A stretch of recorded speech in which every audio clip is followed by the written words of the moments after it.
going on, guys? We're back with another beer review. It's Dave and Maury from the Erie Better Beer Bureau.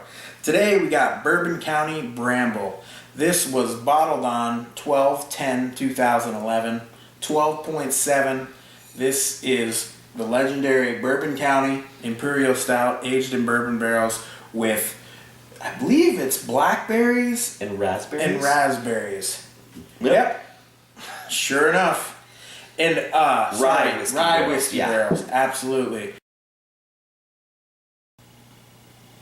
Oh, it's got that signature Bourbon County smell. I mean, if you pour this in a glass, blind tasting, it's got that signature Bourbon County, real hefty dark chocolates and dark fruits. That'd be because there's raspberries and blackberries. Yeah, that could be one reason. I mean, man, it's nice. You know, it's even got this little oily coat on the top of this thing. Mm-hmm. If you kind of look at it, I'm getting a little glare. One thing that I've noticed, from drinking lots of different beers aged in rye whiskey barrels, is I feel like that rye whiskey barrel smells a little bit different than your typical bourbon barrel. Yeah. And I can pick that out in the aroma as well. It's kind of like the variant this year, the cherry rye. Right. This, with the exception of the fruit, gives it a different aroma and taste. It has that same rye, kind of variation to it. Let's do this. Cheers, guys.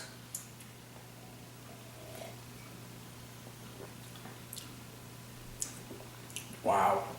They haven't mellowed that much, buddy. No. Wow. I get a huge raspberry flavor, as a matter of fact. And I get a nice on the back end, those oak tannins, a little dryness, a little woody flavor, even a little spiciness from those rye whiskey barrels. You can tell that there's some age on this one. Yeah, it's had a chance to meld and smooth out. And kind of blend everything together. Yep. I actually, to be honest with you, I remember the berry flavor being a little more subtle. I think it's a little... there's no shortage of berry flavor for me in this one.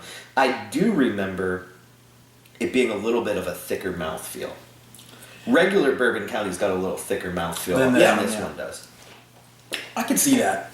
I mean, it's not thin. Don't get me wrong. Right up front, it seems a little thin, but then the body seems to develop a little bit towards the middle. Gets a little creamier. Mm-hmm. Not much of a head, as you can see, but there are some alcohol legs if you tip this glass around. Yep. About at 12.7, almost 13%, you'll have that. You can kick up a little bit of effervescence with a little stir, but by no means is this a highly carbonated beer. It's pretty on the low end as far as carbonation goes.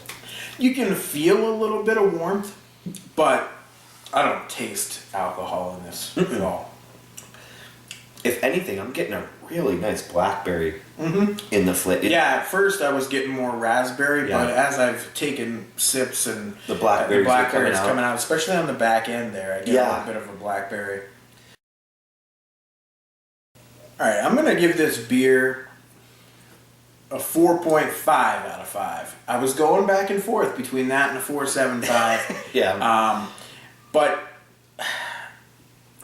I'm going to have to say, I think I like cherry rye a touch better. And I think I gave that a 4.75. So, I'm going to go 4.5 with this. I love this beer. It's fantastic. And like I said, thank you for getting it. So, I could try it on a fresh palate, but I'm going to go 4.5. I'm going to go 4.75 on this one. Because it's a little thinner bodied than cherry rye, I feel. I think so. That, to me, is the big difference, other than the fruit variant that's used. The body's a little thinner on this, so really that's the only reason I have for making it a quarter point lower. Right. The flavor's there. I think flavor-wise and how much I'm enjoying it is pretty much equal. But, the body, for me, Imperial Stouts, really, I've said it over and over again in reviews, is what kind of is one of my really big determining factors on the score. So for that, I'm going 4.75 on the Bourbon County Bramble. All right, guys. Till next time. Cheers.